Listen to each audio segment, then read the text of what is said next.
हे माझ्या बाजूला जे काँग्रेसचे नेते आहेत, महाविकास आघाडीचे नेते मोहन जोशी आणि आमचे शिवसेनेचे इकडले दोन्ही जिल्हा प्रमुख शहर प्रमुख आमचे संजय मोरे गजानन थरकुडे यांचा आग्रह आहे की दिवस कमी आहेत, महाविकास आघाडीच्या उमेदवारांच्या मतदारसंघात जाऊन थोडीफार हालचाल करावी आपण सगळ्यांनी।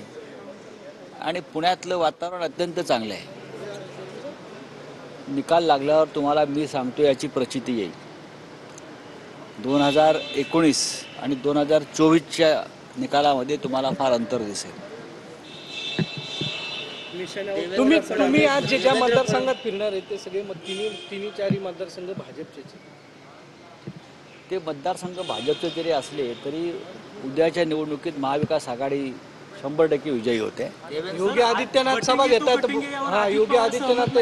योगी आदित्यनाथ हे लोकसभा निवडणुकीत त्यांच्याच राज्यात हारलेले आहेत आणि जे आपलं राज्य वाचवू शकले नाहीत लोकसभेला 42 जागा इंडिया आघाडी जिंकली योगींच्या उत्तर प्रदेशमध्ये। तिकडे त्यांचं बटंगे कटंगे चाललं नाही तेव्हा ते महाराष्ट्रात पुण्यामध्ये येतात। पुण्यामध्ये अजिबात चालणार नाही। अजित पवार सहमत नाहीत, परंतु देवेंद्र फडणवीस म्हणतात की अजित पवारांना त्याचा अर्थच कळला नाही। असं आहे की हे देवेंद्र फडणवीस जे आहेत ते सध्या गोंधळलेल्या मनस्थितीमध्ये आहेत।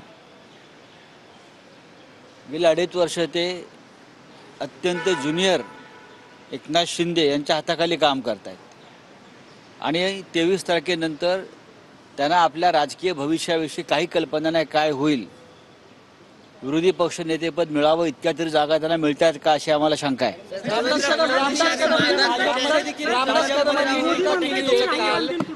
रामदास कदमांकडून टीका केली गेली आहे की यांच्यावरती उद्धव ठाकरेंवरती आदित्य ठाकरेंवरती। रामदास कदमांचा काय घेऊन बसला? हिंदू हृदय सम्राट बाळासाहेब ठाकरे वधवून घेणार का?